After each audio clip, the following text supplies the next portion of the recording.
Teresa from ECL అండి. నేను start అయినప్పటి నుంచి నేను ఈ ప్రోగ్రామ్ చూడలేదు, తర్వాత చూడడం స్టార్ట్ చేశాను. మా బంధువులు ఇంకా స్నేహితులందరూ చూసినప్పుడు లేట్గా స్టార్ట్ చేశాను. నేను చేసిన తర్వాత కొన్ని రోజులు చూసిన తర్వాత ఫాదర్ని చూసి అబ్బా ముగ్గురికి స్వస్థత అయింది, 4 నడువు నొప్పి తక్కువైంది, 10 మందికి కడుపులో నొప్పి, ఇట్లా ప్రాబ్లమ్స్ చెప్తూ ఉండేవాళ్ళు అనమాట. చెప్పినప్పుడు నేను అనుకున్నాను, అట్లా చెప్తుంటే పేర్లు లేకుండా అట్లా చెప్తుంటే ఎవరైనా చెప్తారు కదా అని అనుకున్నాను. I'm sorry father for saying this అట్లా అనుకున్నాను నేను.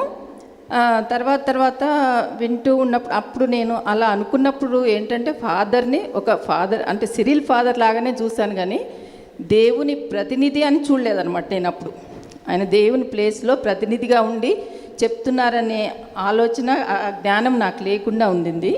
తర్వాత నేను ప్రేయర్స్లో డీప్గా వెళ్ళి రోజు ఇంకా 3 గంటల ప్రేయర్కి ఇంకా కరెక్ట్గా టైం వెయిట్ చేసుకుంటున్నప్పుడు నాకు కొన్ని సంవత్సరాల నుంచి స్పాండిలైటిస్ ప్రాబ్లం ఉంది.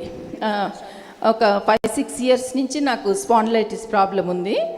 ఆ ప్రాబ్లం ఎక్కువైనప్పుడు నాకు ఇట్లా మెడంతా ఇక్కడ వెనకంతా వాసిపోయి అప్పటికప్పుడు ఫీవర్ వచ్చేది, ఇంకేది చేత కాకపోయేది అనమాట.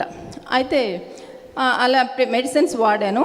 ఇంకా చాలా విచిత్రమైన టెస్టులు కూడా చేశారు నాకు. రాను నాకు ఈ చెయ్యి ఈ నరాలన్నీ పాడైపోతాయి అని కూడా చెప్పారు. అయితే ఇంకా అట్లా మెడికేషన్ మీద ఉన్నాను. లాస్ట్ ఇయర్ ఫెబ్లో మేము కేరళ రిట్రీట్కి వెళ్దామని, ఇంకా ఒక కాలర్ పాతగా అయిపోయింది, కొత్త తెచ్చుకుందామని హాస్పిటల్కి వెళ్ళాను. మెడిసిన్స్ ఇచ్చారు, డాక్టర్ ఎక్స్రే అన్ని రాసిన తర్వాత మా అమ్మ కంప్లీట్ మీరు బెడ్ రెస్ట్ తీసుకోవాలి, ఈ నెక్ బోన్స్ మధ్యలో అన్ని గ్యాప్స్ వచ్చేసినాయి, అవి చాలా కష్టము, మెడిసిన్ కూడా లేదు, కాకపోతే ఒక రిలాక్సేషన్కి ఇస్తున్నాను, మీరు ఈ మెడిసిన్స్ వాడుతూ ఈ కాలర్ వేసుకొని బెడ్ రెస్ట్ తీసుకోండి, 1 కిలో బరువు కూడా మీరు మోయొద్దు అని చెప్పారు. అయితే నాకు మనవరాళ్ళు ఉన్నారు, అయితే నేను వాళ్ళని చూసుకోవాల్సి వస్తుంది అనమాట. అలా ఉండింది నా పరిస్థితి. ఆ టైంలో మెడిసిన్స్ బ్యాగ్ తీసుకొని కాలర్ తీసుకొని మా సిస్టర్ వాళ్ళు మా పైన ఉంటారు అపార్ట్మెంట్లో, మేమిద్దరం కలిసి తొందర ప్రేయర్ కోసం అని కూర్చున్నాం 3 o'clock ప్రేయర్కి.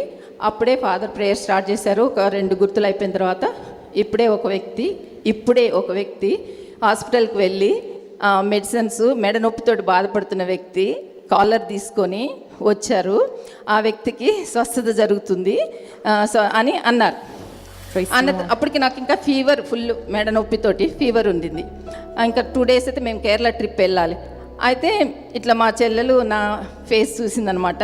నేను కూడా మనసులో ఇట్లా ఒళ్ళంతా ఇట్లా జలదరిచ్చినట్టు అయిపోయింది.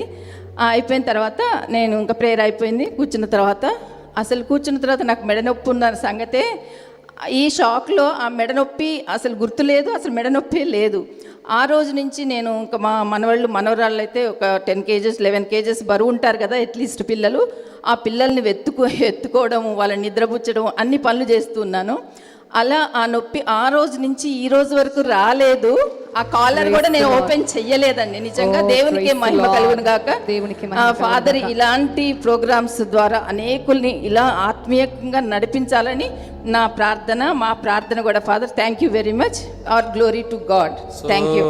సో ఒకరు ఇద్దరు ఇట్లా అంటాడు అట్లా అంటారు అన్నారు. అట్లా అనుకున్న వ్యక్తిని దేవుడు తాకాడంటే దానికి అర్థం ఏంటంటే దేవుడే మన ద్వారా ఇది నిజం అని నిరూపిస్తాడు. మధ్యలో సహోదరి సారీ చెప్పింది, సారీ చెప్పవద్దమ్మా, అది మంచిదే. ఎందుకంటే మీలాంటి వ్యక్తులు మమ్మల్ని ఛాలెంజ్ చేయాలి. గురువులను ఛాలెంజ్ చేసినప్పుడే మేము ఇంకా ఎదిగి గొప్ప వ్యక్తులుగా మారుతాం. యాక్చువల్లీ మీరు నన్ను ఇంకా ప్రార్థనలు నడిపించారనమాట ఆ విధంగా. So God bless you. You know English also no? Kukatpally నుంచి సాక్ష్యం. Praise the Lord. నా పేరు మేరీ పౌలీనా, కుక్కట్పల్లి నుంచి వచ్చాను. నేను గత జూలై నెల నుంచే దివ్యకారుణ్య జపమాల చూడడం స్టార్ట్ చేశాను. ఎప్పుడైతే నేను దివ్యకారుణ్య జపమాల చూస్తున్నానో అప్పటి నుంచే నాలో విశ్వాసం పెరిగింది.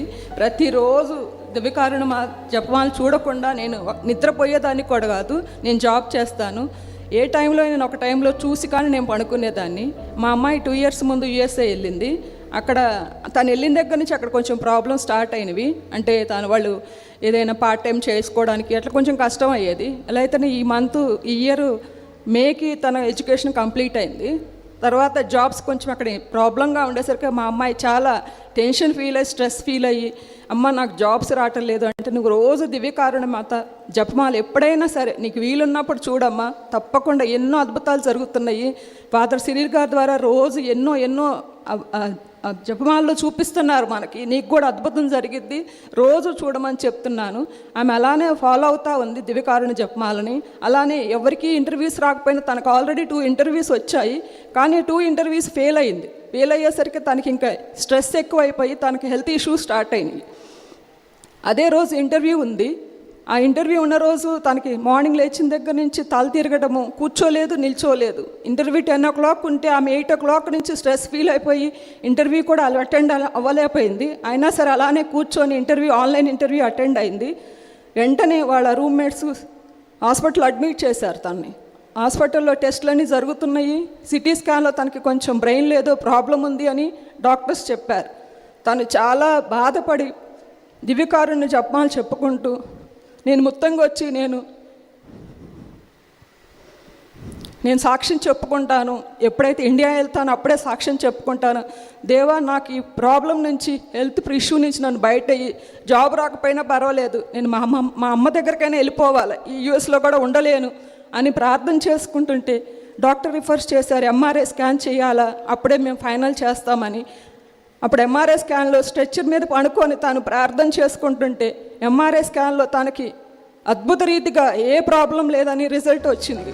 Praise the Lord. ఆ రోజు తాను ఏ విధంగా ఇంటర్వ్యూ ఇచ్చిందో తనకే అర్థం కాలేదు. వితిన్ 1 weekలో జాబ్ వచ్చింది. బ్రెయిన్లో 3 o'clock అప్పుడు జాబ్ వచ్చింది.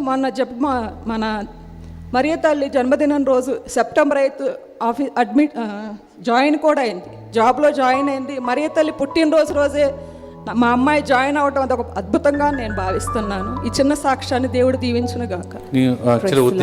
మాది నాగారం. అయితే ముందుగా నేను ఈ కూటమికి వచ్చేటప్పుడు గేటు ముందు ఉండి ఎంతో దుఃఖంతో వచ్చాను నేను ఇక్కడికి. కానీ గేటు ముందుండి, ఇది నా పుట్టిల్లు, నేను అడుగు పెడుతున్నాను, నా సమస్యలన్నీ నీకు విడిచిపెట్టి నేను వెళ్తాను ప్రభు అని నేను ప్రార్థన చేసుకుని వచ్చాను ఇక్కడికి. గేటు లోపలికి ఎట్టేటప్పటికి గుండె ఎంత భారంతో వచ్చానో నేను అక్కడికి, ఆ గేటు దాటేటప్పటికి ఈ గుండె భారం అంతా తేలికైపోయి అసలు నాకు తెలియని ఒక ఆనందం, ఎంతో నేను పట్టుకుని ఏడవాలంత దుఃఖంతో వచ్చాను ఇక్కడికి. కానీ నాకు కన్నీరు అన్నది రాలేదు గేట్ లోపలికి వచ్చాక. తర్వాత 3 గంటల ప్రేయర్లో నేను డైలీ ఫాదర్ గారు ప్రేయర్ చూడండి, నిద్రపోను, తిన్ను కూడా. అయితే నేను ఆ ప్రేయర్ చూస్తుంటే మా వారు అంతవాడు అనేవారు, ఎంతసేపు చూసినా నువ్వు ప్రేయర్లోనే ఉంటావు, అమ్మగారిలాగా నీకు కూడా ఒక డ్రెస్ ఇస్తాను, అమ్మగారిలోకి వెళ్ళిపో అన్నారు.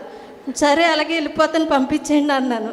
అంటే అప్పుడు ఆ రోజు ఇంటి దత్తాదులు కనిపిస్తలేదు, మన 3 నెలల నుంచి కనిపించలేదు ఆయనకి. అయితే నేను కూర్చుని కరెక్ట్గా ప్రేయర్ మొదలెట్టారు ఫాదర్, నేను కూర్చున్నా. ఆయన దిగాలుగా కూర్చున్నారు. ఏమైందంటే ఇంటి కాగితాలు కనిపించట్లేదు అన్నారు. సరే ఎందుకు అంత ఆందోళనగా ఉంటడం, నువ్వు ఒక పేపర్ మీద రాసి ఆ పేపర్ నాకు ఇయ్యి, నేను ప్రేయర్ చేస్తానన్నా. సరే అనేసి ఆయన రాసి ఇచ్చారు నాకు. ఆ పేపర్ నేను పెట్టుకుని ప్రేయర్ చేస్తున్నాను అనమాట. ప్రేయర్ చేసేటప్పటికి ఫాదర్ గారు ప్రేయర్ అయ్యింది. మా అమ్మ మా నాన్న ఫోన్ చేసి కాగితాలు దొరికినాయి అమ్మ అని చెప్పారు అన్నమాట. Praise the Lord. అప్పుడు నాతో పాటు అప్పటి నుంచి మా వారు కూడా 3 గంటల ప్రేయర్లో కూర్చుంటున్నారు. ఇప్పుడు నీకు అమ్మగారి డ్రెస్, ఆయనకి ఫాదర్ గారి డ్రెస్ పెట్టాలి. ఎంతో గొప్ప దేవుడు చూడండి.